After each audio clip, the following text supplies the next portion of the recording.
Hi, friends. Thanks for joining me today, and thanks be to God who causes us to triumph in Christ Jesus. Our topic for today is God is going before us. Amen. Let's keep a hand on our heart and say that with faith. God is going before us. Yes, beloved friends, God is going before us. If you read Isaiah 51 verse 3, he says, "Come, look to me, I will comfort you.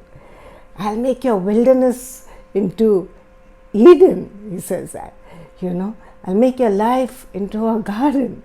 I'll give you joy and gladness. The Lord, beloved friends, wants to comfort his children. And he reminds us about Abraham. He says, "I called him, I blessed him, I increased him." What God has done for others, for the great men and women of God, he will do it for us.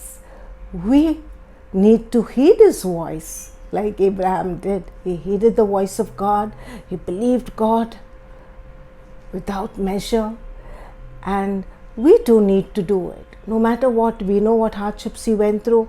No matter what you're going through, beloved friends, God is making a way for us where there is no way. All those blockers that are there, that are stopping our progress, all those hardships, God is working behind the scenes to pull us out of our pits. And we never know it. Did I know that I would be speaking to you today? Of course, I do not know whom I'm speaking to, but I did not know that I would be on YouTube. It's the working and the making of the Lord. Yes, I have been sharing the Word of God, sharing God's love and His wonders for the last 20 years. But I never knew that I would be doing this. So God had this plan, and He has a plan for you.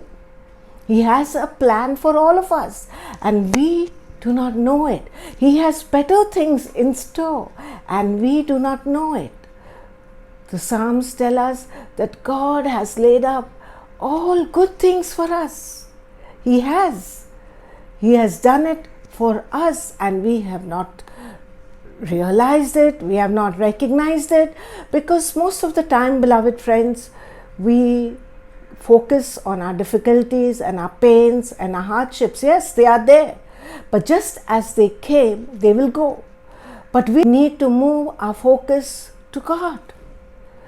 We see in Isaiah 59, we are told that when the enemy comes, the Spirit of the Lord will raise a standard against him. Enemy meaning all the powers of darkness, all that which steals away our joy, which steals away our finances, all those things. And we know in the book of Joel, he says he will repay to us what the locusts have eaten away. Why? Because he's working on your behalf and he's working on my behalf. He's working, he's doing better things for us. Tomorrow will be better than today. Let's say that together. Tomorrow will be better than today. Yes, our God is ever loving, never changing. He's the same yesterday, today, and forever. We know how he helped Jonah, and so many in the scriptures, no matter what they did, and he's doing that for us. Jonah was told to go to Nineveh, but he did exactly the opposite thing. But God helped him despite of his mistake, and despite of knowing what he had to do, he did something else, and we have done that. But yet God is working on our behalf, just as he helped Jonah and he brought him out of the belly of the whale. He saved him and he saved all of Nineveh. He will save you and me. Yes, we are going through this pandemic time, or any kind of problem in the household, problem with children, at work, with the neighborhood, whatever it is, God is working on our behalf. He is helping us. So let us not be sad today. Let us not be down today. Let us not be depressed today.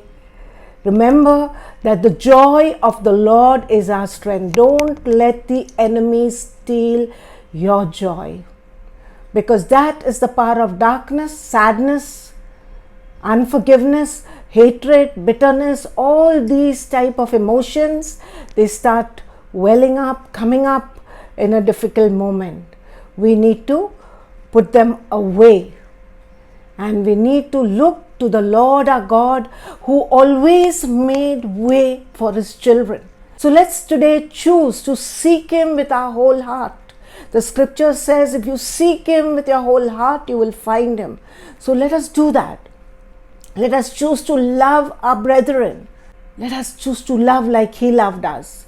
And let us believe that this hard time, this difficult time will end, because God is making a way for us where there is no way. He can do it.